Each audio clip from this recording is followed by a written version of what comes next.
अहम खबर सुकमा से है, जहां पुलिस और नक्सलियों के बीच मुठभेड़ की खबर है और इसके साथ ही चिंतलनार क्षेत्र के करकड़गुड़ा जंगलों में यह मुठभेड़ हुई है। सर्चिंग पर निकले जवानों के साथ नक्सलियों की मुठभेड़ हुई। सुरक्षा बलों की कार्रवाई देखकर सामान छोड़कर नक्सली फरार हो गए। घटनास्थल से हथियार और अन्य चीजें बरामद की गई हैं। तो यह अहम खबर और तस्वीरें आपको दिखा रहे हैं।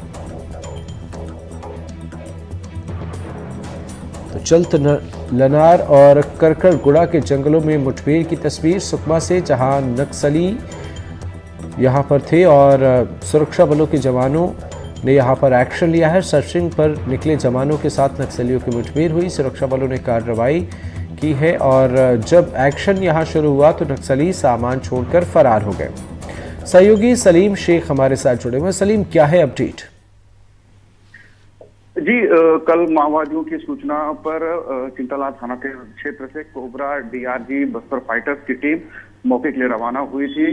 चिंतलनार थाना क्षेत्र के करकनगुड़ा और मोरपल्ली और तिम्मापुर जैसे इलाके में माओवादी किसी बड़ी घटना को अंजाम देने के लिए कैंप लगाकर अस्थायी कैंप लगाए थे, जिसकी सूचना पर पुलिस ने घेराबंदी किया और आज सुबह माओवादियों और पुलिस के बीच में एक बड़ी मुठभेड़ हुई। करीब आधे घंटे तक मुठभेड़ चला, जिसमें माओवादियों की तरफ से बीजीएल और बड़ी फायरिंग की गई।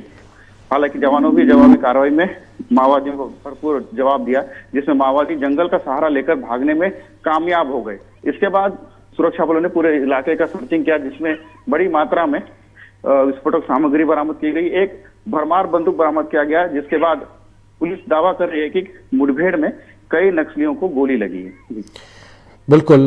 सलीम, आपसे ये भी समझना चाहेंगे, ये जो इलाका है चिंतलनार का, ये कैसा इलाका है? क्या यहाँ पर नक्सलियों की मूवमेंट अक्सर देखी जाती है? देखिए, अगर चिंतलनार क्षेत्र की बात करें तो चिंतलनार को माओवादियों की उप राजधानी भी कही जाती रही, लेकिन बीते कुछ सालों में उस इलाके को सुरक्षा बलों ने अपने कब्जे में लिया है और लगातार कैंप खोलने के बाद इलाके में विकास कार्य युद्ध स्तर पर जारी किए गए, जिसके बाद उन इलाकों में बुनियादी सुविधाएं पहुंचने लगी है। हालांकि जिस तरह से प्रदेश में सरकार बदलने के बाद माओवादियों को बड़ा नुकसान हो रहा है, लगातार किसी बड़ी घटना को अंजाम देने के लिए माओवादी भी फिराक में है, लेकिन सुरक्षा बलों की सूझबूझ के कारण माओवादी किसी घटना को अंजाम नहीं दे पा रहे थे। तो चिंतलनार जो इलाका है, पुलिस ने अपने कब्जे में रख लिया है और इलाके को सिक्योर करने के लिए कम से कम 5 से 6 किलोमीटर की जो रेडियस है, उस पर सिक्योर करने के लिए रोजाना जवान उस इलाके में सर्चिंग करते हैं। बिल्कुल, नजर बनाए रखिएगा, आगे भी आपसे अपडेट लेंगे। फिलहाल बहुत बहुत शुक्रिया।